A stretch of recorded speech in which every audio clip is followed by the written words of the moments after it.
But we thought if we're going to have volunteers looking after an area, maybe 5 areas would be too much for a volunteer to look after. So we had more volunteers involved looking after specific ministry areas. So we'd have a coordinator of kids ministry, a coordinator of welcoming, a coordinator of each of these different areas. So the way we were going to look at scaling up onto Sunday morning was, let's have a generalist pastor, Matt, to look after the Sunday morning service, Matt Redmond, and let's also have coordinators that were running different ministry areas that worked with Matt, but also worked across the church.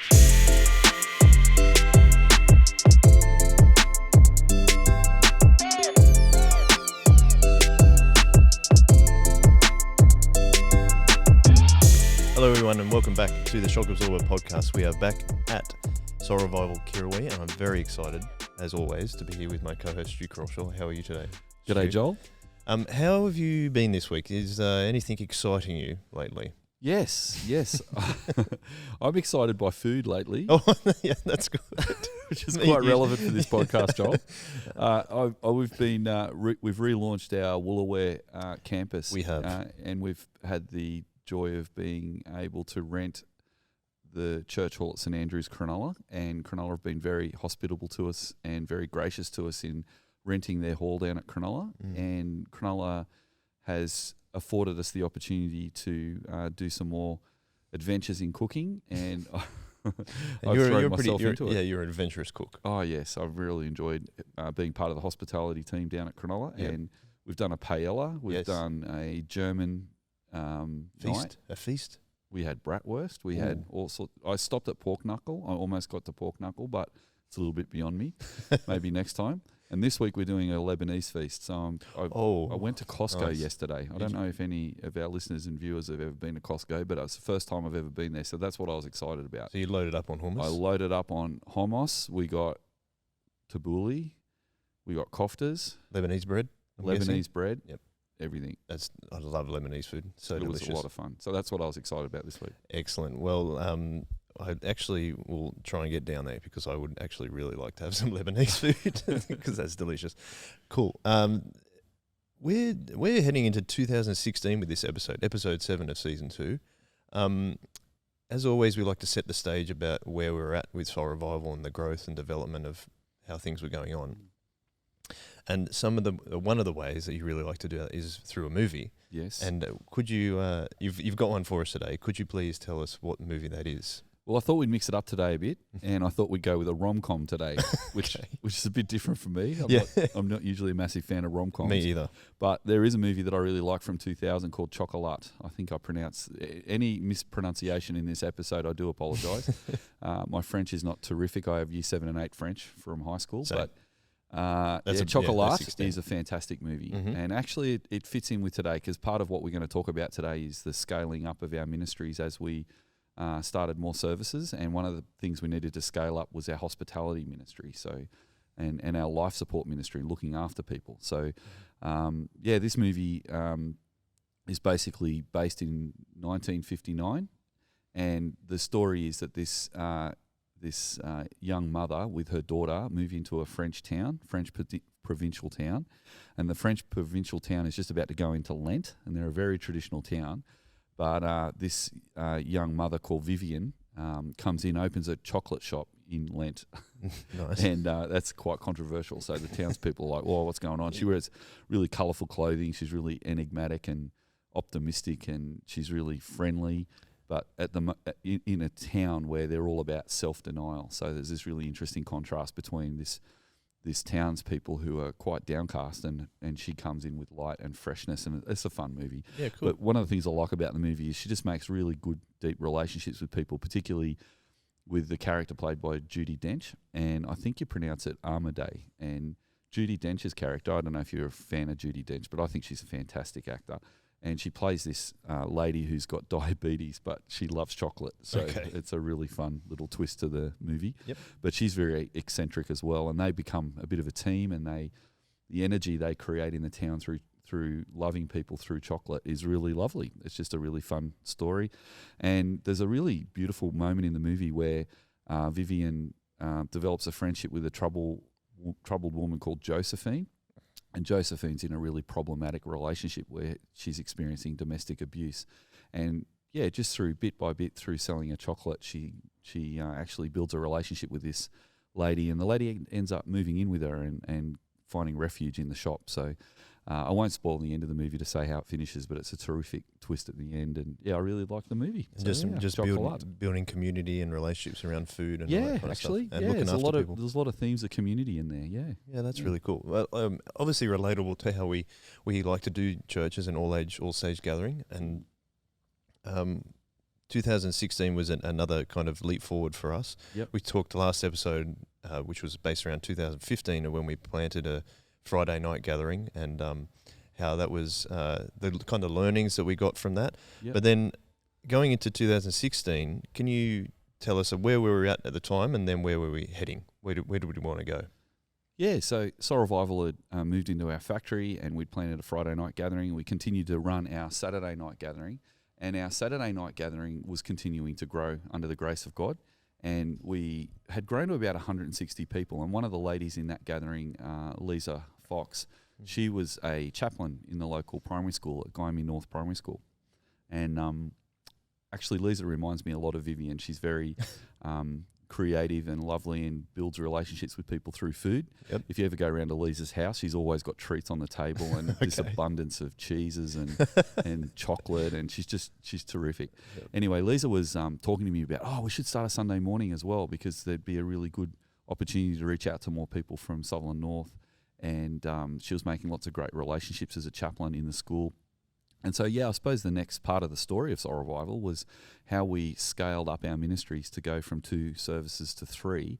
And as we went through that journey, we had to actually think through some of our structures so that we didn't overcomplicate things, but we actually were helping more and more people get involved so that we could do it together as a family. Was there, I suppose we would have learnt quite a few things from what we did on Friday night. How did that translate into, first of all, the decision to actually start another gathering on a Sunday morning, and then what did we actually have to change in order to make it appropriate for Sunday morning? Yeah, well, as we said last podcast, we worked out that we hadn't done any planning really, other than talking a lot about what we should do, but we didn't actually plan how we were going to structure it. And as a result, it was a little bit haphazard as we started. And so we thought, let's not do that with the Sunday morning. Now that Lisa's excited about that, how do we scale up what we're doing on Saturday and Friday? And we looked around at different models of how people scale up church, and there's lots of great stuff out there, books written about it. Basically, in my mind, there's 2 kind of directions a church can go in. Either the church has a generalist pastor that does pretty much everything for a particular gathering, and then as the church scales up its ministry, it continues to put on more generalist pastors, and that's one way of doing it. Another way of doing it is in the city of Sydney at the moment, there's a lot of people experimenting with a model called the 5 M's. And the 5 M's is about rather having I hope I do justice to this in a short amount of time. It's quite a sophisticated idea, and lots of people are using it quite effectively. But as I understand the 5 M's, instead of having a generalist pastor, you actually take your pastoral team and you divide the pastoral team up into 5 different ministry areas. And so, for example, some people start a pastor who's looking after what they call magnification, which is like their singing and what we call our arts team actually at Soul Revival, which is like music and stuff for the church. But instead of each different church service having to try and pull together some volunteers for music, what the 5 M's model does is have one pastor who's paid to then look after music teams across the whole church. I think if I understand that correctly. So rather than that pastor being in charge of a gathering, the pastor's actually in charge of music or magnification across the whole church. There's a maturity pastor and there's a mission pastor, etc. So that's one way that churches scale up their ministries. And quite effectively from what I can see from some quite large churches. The way we wanted to go at Soul Revival was we didn't want to do either or of those options. We didn't want to just have a generalist pastor, and we didn't want to just have the 5 M's model. We went somewhere in the middle in our scaling up of our ministry. And so what we were looking at is having pastors who were generalists who were looking after a service. So at the time when we were scaling up, Matt and I were the two full-time pastors, and we were looking after Saturday night and I was looking after Friday. And what we thought was that Matt could look after Sunday morning and I'd look after Saturday and Friday. And so we would be a pastor for that gathering. So that's a generalist role. Having said that, we really love that in Ephesians 4, Paul talks about the fact that pastors are there to raise people up in ministry. And so rather than the pastor being in charge of a ministry area, we thought, wouldn't it be terrific if the generalist pastor was also working alongside of volunteers in the church who were looking after specific ministry areas. So we have already talked in previous podcasts about how we had a welcome team, we had a world team, we've got a youth team and a kids team. Today we're going to talk about our hospitality and our life support team, and next week we're going to talk about our arts and our communications teams. So that's actually more than just 5 areas, that's 10 areas of ministry. But we thought if we're going to have volunteers looking after an area, maybe 5 areas would be too much for a volunteer to look after. So we had more volunteers involved looking after specific ministry areas. So we'd have a coordinator of kids ministry, a coordinator of welcoming, a coordinator of each of these different areas. So the way we were going to look at scaling up onto Sunday morning was, let's have a generalist pastor, Matt, to look after the Sunday morning service, Matt Redmond, and let's also have coordinators that were running different ministry areas that worked with Matt, but also worked across the church. So in the 5M models, a pastor looks after, say, the singing across the whole church or the mission across the whole church. What we were now trying to scale up towards is having volunteers looking after those areas. Right. And was that decision made prior to starting the third gathering on Sunday morning, or was the decision to actually start that third gathering the thing that kind of helped us come up with that idea or that model? Yeah, that's a really good question. So there's 2 answers to that. The first answer is that back in the 1990s and early 2000s in our youth ministry, we'd already experimented with a thing we call project teams, and project teams would be responsible for things like the camp or, the youth camp, annual youth camp. We'd have a project team for that. We had a magazine that we called SIG Magazine, and there was a team that looked after that. So we experimented with that a bit already. And so there were pros and cons to that model back in the youth ministry days, but we still liked that idea. The other answer to it was that we went to a Geneva Push conference around this time, and at the Geneva Push conference we were learning about how American churches were building hub and spoke models for their churches. And what we found fascinating about that model is that this American model of hub and spoke was that you had a church that was the hub, and then that was supporting other smaller gatherings which were considered to be the spoke, like a wheel, I suppose, the hub of a wheel, and then the spokes that come out from that. And so with this hub and spoke model, we thought, and with our previous experience with project teams, we thought, why don't we combine that experience together and make Saturday night a hub for our church, and then Friday night and Sunday morning could be spoke churches that the Saturday night could support. And the way the hub and spoke model works is the Americans have worked out that it's a good idea to have pastors but also coordinators of ministry, and you can actually set up a system where at the hub there are central coordinators that oversee an area of ministry, and that each spoke church that you put in place has a gathering coordinator. So if I'm not getting too technical there, it sounds a little bit complicated, but actually works really, really well because it allows for scaling up without burning people out.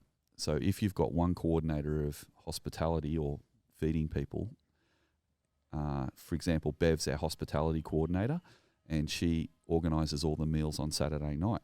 And on Saturday night, by the time we get to 2016, we've probably got something like 13 teams that are cooking meals on a Saturday night, and we're feeding 160 plus people on a Saturday night. But each team only has to do 1 week in 13, so it's not a major big deal. And each team looks forward to doing a meal, and they all pick something that they want to cook. And so that means there's a great diversity on Saturday night meals, which is fantastic. Home cooked meals, it's like chocolate. There's like people who are loving us through giving us a feed, which is really cool. And what we had with so that Bev didn't burn out by organising catering on Sunday morning and Friday, she appointed a gathering coordinator on Friday and a gathering coordinator in Lisa Fox on Sunday morning. So Lisa started the Sunday morning as a gathering coordinator of hospitality, but she worked with Bev in the team so that the team was actually working across the church and in their gathering at the same time. Right. So if I can just clarify, so we have a general pastor across. Do they go across a number of services, or do the gathering has its particular pastor, then a central coordinator who handles that particular team across all gatherings, and then each gathering has their own coordinator as well? That's right. So yeah, in summary, each gathering has its own pastor. Yep. So that's called a generalist pastor who's looking after the people in their gathering. So on Saturday night, I was the gathering coordinator for Saturday night. The gathering pastor on Saturday night. Yep. Right? Yep. And then Sunday morning, when we planted a new church, we put the pastor in charge of that was Matt Redmond. Yes. And he was the pastor of that. Friday night, I was still going on Friday night, but Dan Gale was our gathering pastor. We get confused with those words sometimes. So we've got Dan Gale pastor on Friday night, Yep. Stu Crawshaw pastor on Saturday night, Matt Redmond pastor on Sunday morning. Yep. Then we have Saturday night is a hub for all our ministries, and the coordinators on Saturday night coordinate Saturday night, but also look after helping raise up gathering coordinators for the other two services. Yep. So Sunday morning has its own gathering coordinators for welcoming, for hospitality, for world, etc. And that means we've built a team of coordinators who are volunteers, and that means we can scale up our ministry across the whole church. So instead of just, for example, having children's ministry in one service, the gathering coordinators of each service could actually run children's ministry as a standalone, but they're all connected through the central coordinator. Does that make sense? No, it makes a lot of sense. I can see why it helps us to be able to scale up when we need to. I suppose the question was, we came up with that as we wanted to expand to 3 services, but I was just wondering, similar to when we planted Friday night, Yep. Was there some contention about expanding to another service prior to actually doing it? Well, I think the difference between Sunday and the Friday one is Friday was working and people were like, yeah, we can do this. I think the only hesitation was, would that structure of central coordinators and gathering coordinators work? Everyone got the idea of a pastor being overseeing a gathering. Everyone was used to that and liked that. Mm-hmm. So we actually just needed to flesh out how we could have someone like Bev, who was looking after hospitality on Saturday night, working with someone like Lisa on Sunday morning. What did that look like? And the way that we brought it together was in what we call our Soul Revival Council. So we brought together all our coordinators, all our pastors, and our elected representatives in a council once a term that came together to work on the ministry of the church together, and that's how we did it. For some people to see the council as an expanded parish council meeting, is that how some people would interpret that? Yeah, well, in the Anglican Church, we have a parish council that is elected representatives. We call the people who are responsible for our finances, our facility and our safety the wardens in the Anglican Church. And those wardens are responsible for the budget of the church. And we have a system where they can have some assistants called parish councillors. And in our church, we have 3 wardens, 3 parish councillors, and they're responsible for the budget.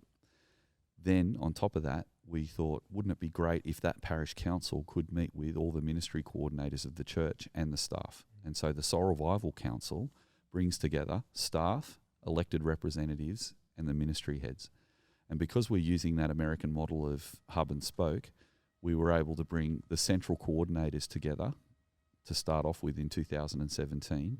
And the central coordinators, 10 of them, for our 10 service team areas, meant that they were overseeing all the ministries of the church and could give the parish council really good feedback on what the ministry was doing. And also maybe be a bit more responsive to, well, we've just had a light fall down. That's all right. Response to any kind of the needs that are within the church. Is that a lot faster and a lot quicker? Yeah. For example, if the children's ministry needed something and they said we need a spend on or some resources for this, that might mean that another ministry area might say, oh, okay, well, we were after X, but you need Y. So we can see in this meeting that that's really important and we're happy to delay X for the sake of Y.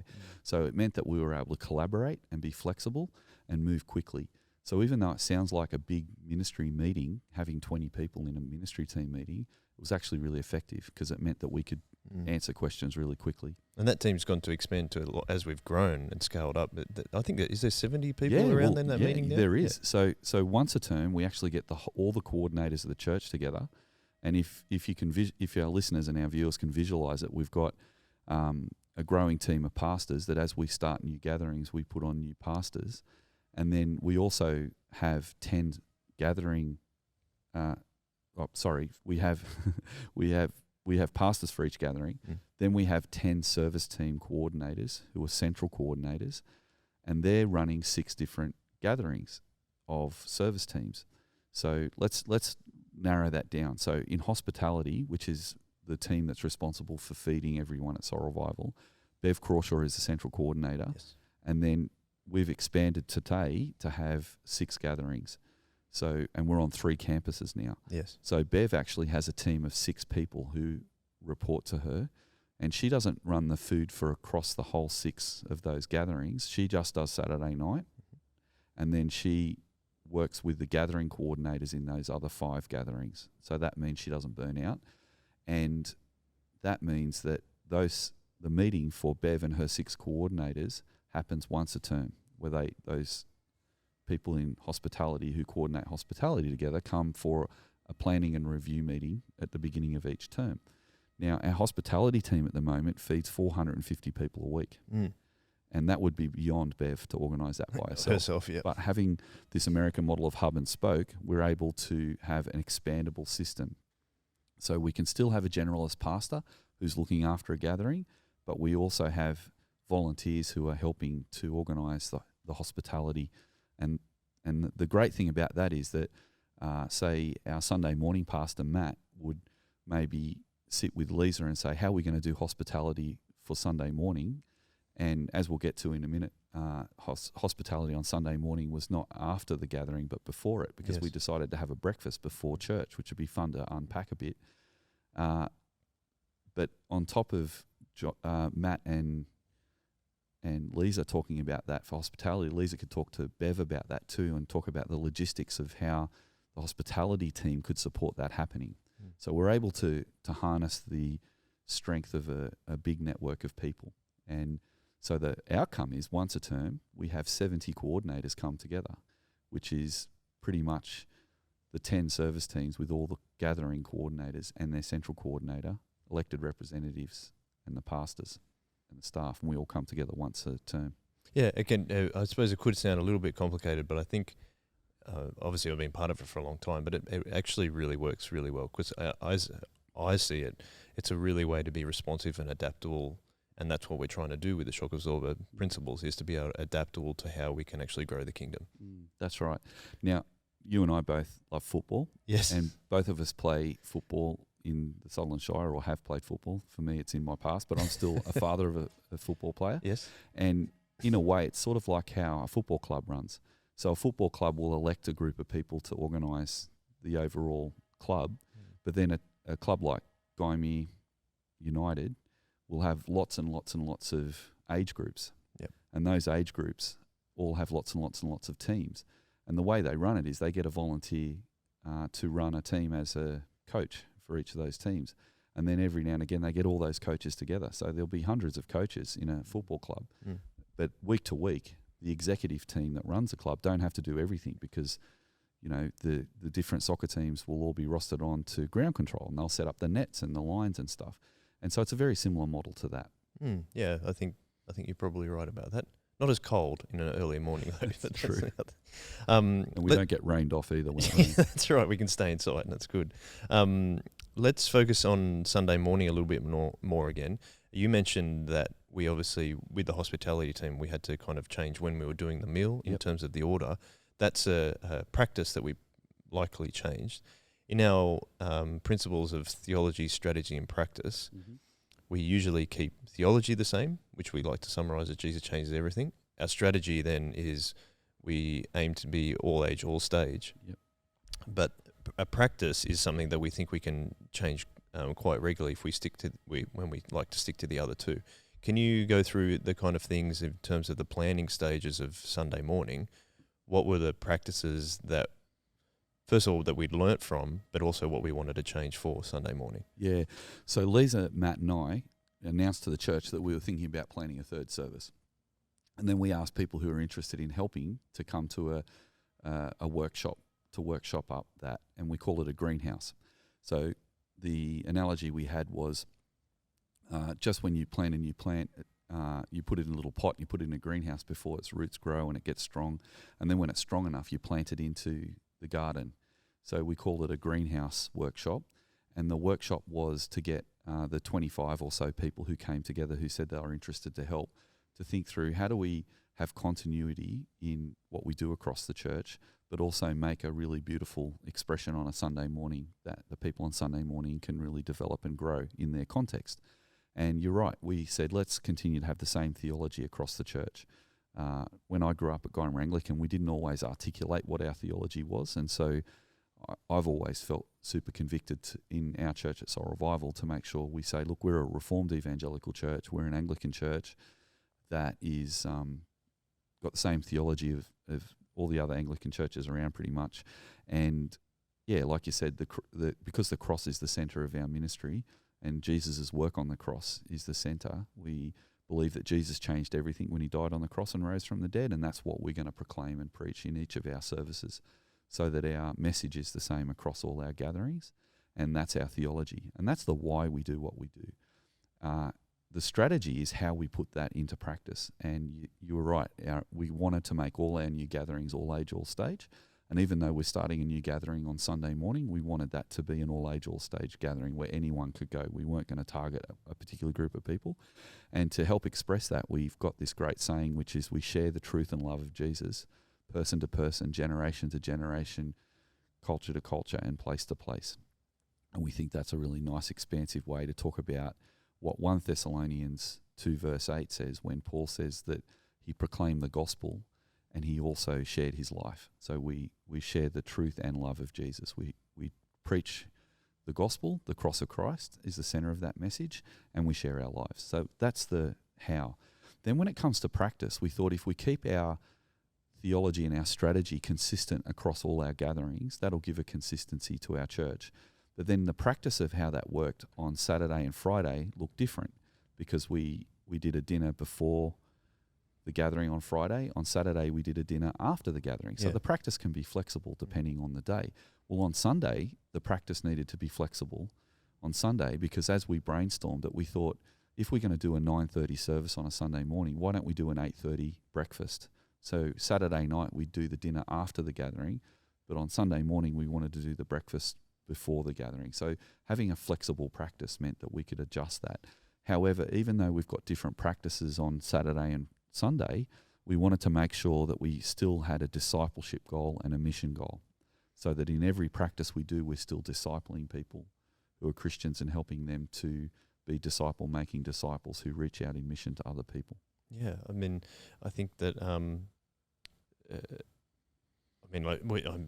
continued to hear reports when we started Sunday morning that the breakfast was amazing, probably down to obviously that hospitality vibe that Lisa always likes to put in place. Yeah. I don't know if there was much cheese or chocolate, but there wasn't any cheese and chocolate that I can remember at the beginning, but as it developed and Lisa got the breakfast going, which was amazing. Just quickly on the breakfast, I'll finish that thought. She got the breakfast going, but then afterwards, so many people would hang around after church that Lisa started doing a morning tea afterwards as well. And sometimes people are not leaving until 12:30 because people just hang around. It's great. So yeah, there's a bit of chocolate and cheese in the morning tea sometimes. Oh right, well then good work. She Yeah, fit it in there that's anyway. right, that's right. But do you want to talk some more about the breakfast? Yeah, How I that was works? just I just have always heard that it's always great and everyone really gets into it, and like I think it's nice for people to wake up and the first thing they do is gather around breakfast and hang out. Like, It is really popular. And the funny thing was that at the beginning of our workshops on it, Lisa and I had a really different vision for the breakfast. okay, And I had this idea in my head that it would be more like a cafe where people would come and have coffee and then people would serve meals. And Lisa liked the idea of people coming up to a big counter and having like a big bistro meal. And I'm so glad that Lisa's idea won out and that she pushed that, because it is fantastic. They have just a range of different things every week. They have bacon and eggs. They have cereal. We have congee every week, which is a Chinese breakfast.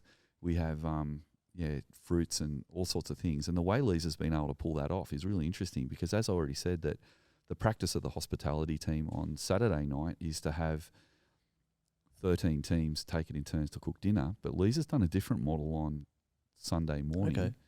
in that she pretty much runs each week, and then she has gathered together a whole lot of people to help.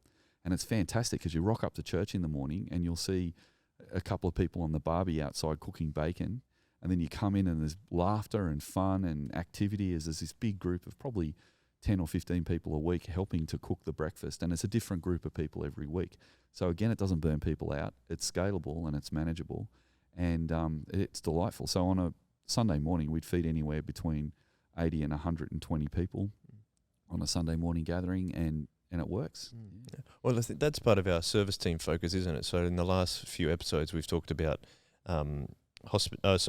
welcoming, world, kids and youth. So the two that we thought we could focus on, hospitality and life support, for this episode, we're talking so much about hospitality and how important it is across all of our gatherings.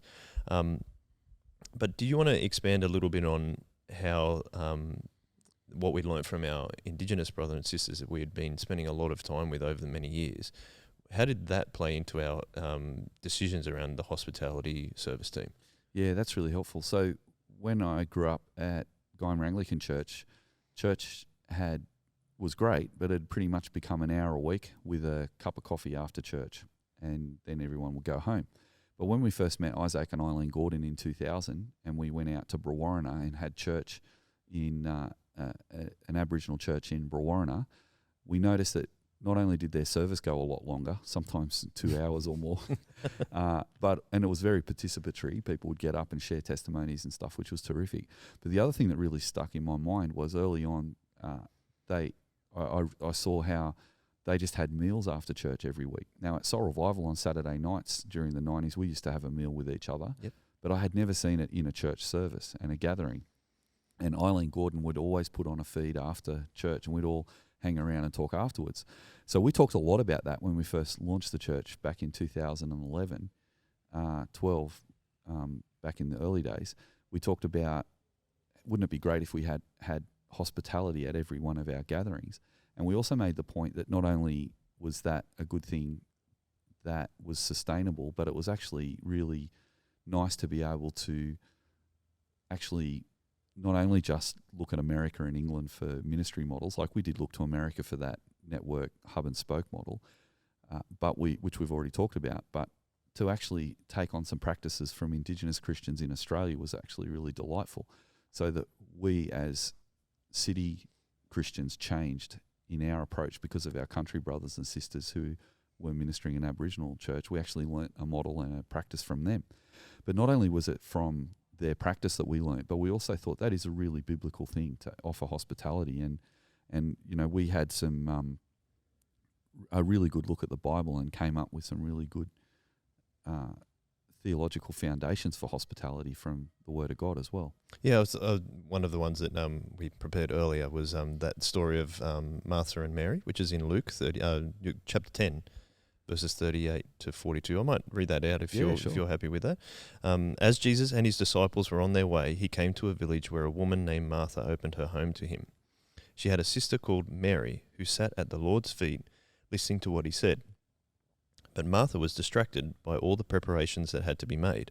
She came to him and asked, "Lord, don't you care that my sister has left me to do the work by myself? Tell her to help me." Martha, Martha, the Lord answered, you are worried and upset about many things, but few things are needed, or indeed only one. Mary has chosen what is better, and it will not be taken away from her. How did that? It's such a funny thing. It's like, look, come and my sister needs to come and help me. But then Jesus is, what's Jesus telling her there? Yeah, I think we often rightly take a message out of that teaching of Jesus that Mary made the right decision. When Jesus had come to their home to teach, Mary had dropped everything to sit and listen to Jesus' teaching. And Martha had busied herself with the preparation for the food for everyone, and she got the balance wrong. She was so busy trying to get the food ready and trying to get Mary to come and help with the food. And she expected when she talked to Jesus that Jesus would turn around and say, yeah, you're right, Mary, can you go and help with the food so that Martha's not doing it all herself? But unusually for Martha, Jesus turns it around and says, well, actually, Martha, Mary's made the right choice. Come and sit here and listen. I'm not going to be around with you here like this in the flesh forever. So come and sit and listen, and let's spend time in fellowship and listen to the teaching. So that's a really important takeaway from that. But I really love the background to that what's obviously happening is everywhere Jesus goes and teaches, there is life, there is food, there are people who are gathering and eating together. And I think the appropriate balance is to sit and listen to Jesus' teaching and to share our lives, as Paul says in 1 Thessalonians 2:8, to listen to the teaching and to share life. And food is a really interesting part of Jesus' ministry all along. I love it that when Jesus rises from the dead and the disciples are out in the boat and they're fishing and they look to the shoreline and they see Jesus on the shoreline and they see him cooking fish, and they come in and they go and they have a meal with Jesus. And there's just food all the way through the New Testament. And to give you some other examples of that, in Titus 1:8 we read, rather he must be, talking about a leader, must be hospitable, one who loves what is good, who's self-controlled, upright and holy in discipline. So being hospitable is part of the role of a leader. 1 Peter chapter 4 verse 8 to 9, above all, love each other deeply because love covers a multitude of sins. Offer hospitality to one another without grumbling. That's a really poignant reminder that sometimes in church when we do hospitality things, we focus on the things that can go wrong and, is everyone helping? And we can be a bit like Martha and grumble about it. But the idea is to listen to the teaching and to offer hospitality is both a really good thing. Acts 16:33 to 34. At that hour of the night, the jailer took them and washed their wounds. Then immediately he and all his household were baptized. The jailer brought them into the house and set a meal before them. He was filled with joy because he had come to believe in God, he and his whole household. So the jailer in Acts 16 responds in faith to his new faith by cooking a meal and showing hospitality. That's really interesting. And so, there's different examples through the New Testament of how food is an important ministry in the church. And that's I strong think strategy. that's really, really helpful. And that's a strong, this part of the strategy that we're trying to hold to is we're sharing the love of Jesus to everyone, and that's one of the ways we do it is over a meal. And there isn't many better ways to have a chat and just enjoy each other's company than over a meal. So, and Joel, my theory is that because we live in a time-poor society, the tendency in churches in Sydney particularly is to make the commitment less and less so that it doesn't put an onerous burden on the members of the congregation. As we've said in earlier podcasts, back in the 50s and 60s, Anglican churches would meet twice a Sunday for the morning service and the evening service, and then often have lunch with each other during the day on Sunday. But there wasn't much to do there was nothing else to do on a Sunday back in the day. But now people have part-time jobs on the weekend, they work all weekend, there's sport, there's all sorts of things that clutter the weekend now. And I think our response is to make that hour of church as tight and as strong as we can. But people are often already talking about what they're heading off to while they're having a coffee with each other at church, having a quick coffee. And what are you doing next? And that's the conversation sometimes.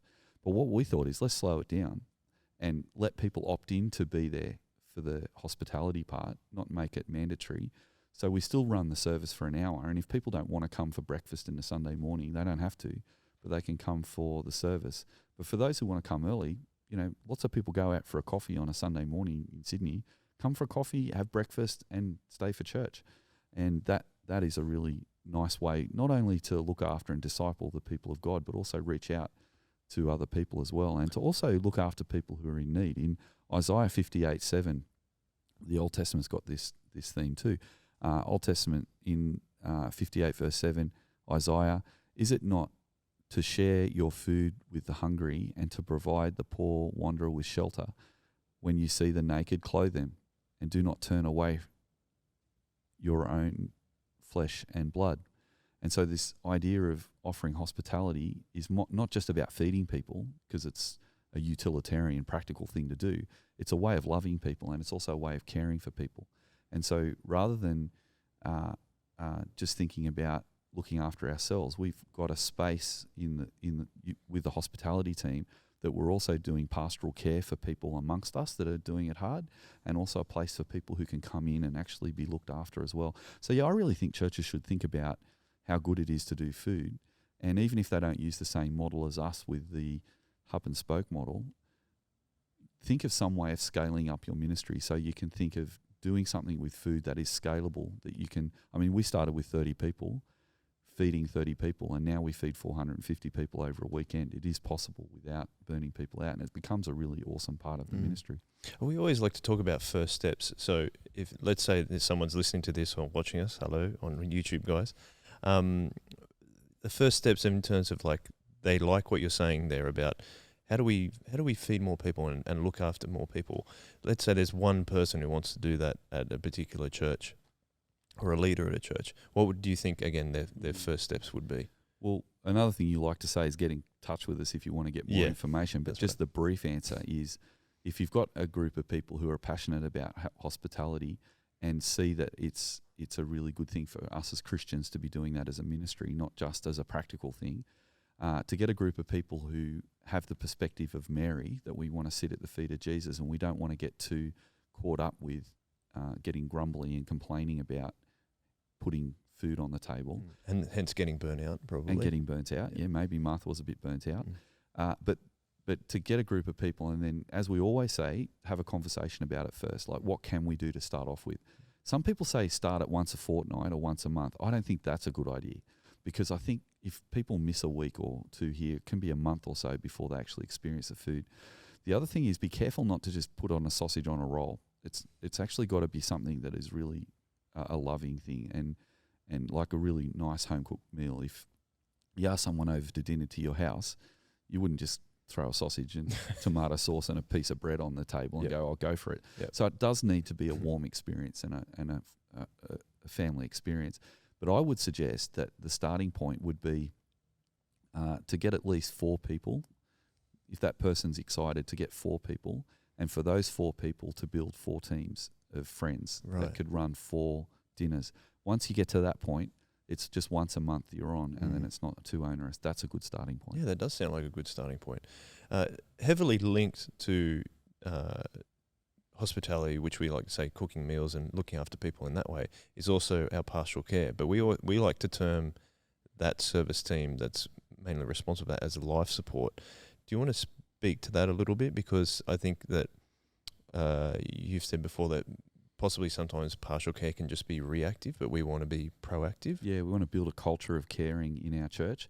And the verses we just read were, particularly the Isaiah verse, we're talking about insiders in the church, members of the church, but also people who don't belong to the church as well, thinking about caring for them as well.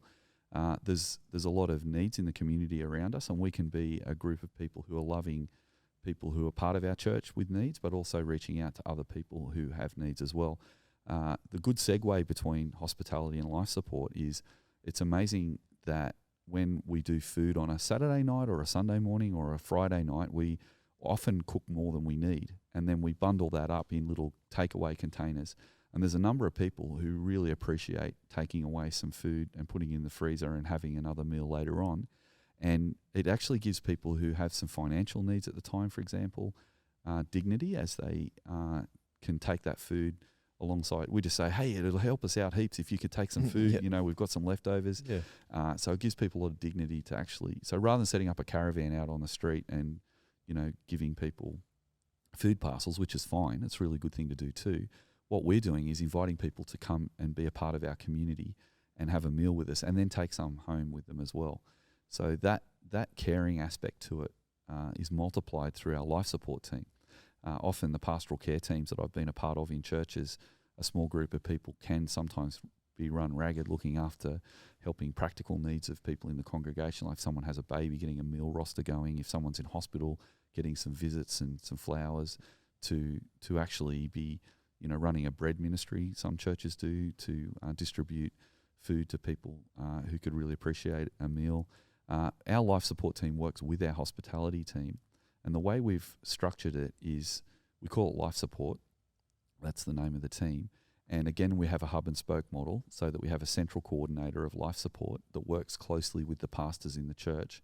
And if there is someone in hospital who needs a visit, the central coordinator will find out what gathering that person's in and work with the gathering coordinator in that gathering to support that person.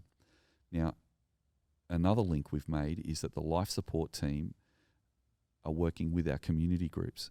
So most of our pastoral care works through our community groups, which we'll get to in a later episode. But the community group ministry is really effective, and quite a lot of people in our church are in community groups. And often community groups will gather around the Bible to have Bible study once a week, but then they'll also look after each other if there are needs. But if a community group can't look after the needs of a particular person, that's when the life support coordinator can let the pastors know, and the life support team in a gathering can be activated as well. On top of the people who are in community groups, the life support team is also practically looking after the people who haven't got into a community group yet, and just being friends and making sure they're being connected as best as possible and looking after their needs. But in doing that, what then happens is we're creating a culture of care across the church rather than just have one group of people who are looking after people. When someone needs something, we just react to it. We're either like, we're keeping an eye out for that, like maybe prior to actually getting to a crisis stage. Yeah, that's right. And so if there are people who are coming to our meals and our gatherings who are working through issues in their life at the time, or we've had people who've been really needing a community to support them. They're getting support from other areas too, but particularly when people are going through some times of difficult mental health challenges, having them within the community and having people around and being part of a family is really lovely. But then there's also particularly people working with people who need that. Is that also working in a sense like we've said before, we want a more intergenerational approach in contrast to the homogeneous unit principle. Is that also a reason why we want to create that culture of care? Is that if we were perhaps approaching it with a homogeneous unit principle approach, would we be segmenting people and only allocating care to a certain amount of people? Yeah, again, in pastoral care contexts that I've been in the past, there might be a pastoral care ministry might develop a specific ministry to singles and have a singles ministry, or there might be specific ministries to people who are going through challenges in their marriages and experiencing divorce and things like that. And those things are good. Like, I do think that's good. But often in the church, I think we create a new ministry for all these different kinds of needs in our community. Where at Soul Revival, we do have some particular ministries. Sometimes we have a men's night where all the men go out together and have a feed to get to know each other across all the gatherings, and the women do the same thing. But what we also have with these hospitality moments with the food is that everyone's in together, and a whole heap of ministry goes on amongst the people of God in those times. Now, in the New Testament, we're encouraged to bear one another's burdens, and we're encouraged to build one another up. So the idea, I think, is that God's people minister to each other. And because of our hub and spoke model with our service teams and our coordinators, we actually have 75% to 80% of the people at Soul Revival are in a ministry. And those that aren't are often invited in by Lisa on Sunday morning into the kitchen to swing on a tea towel afterwards.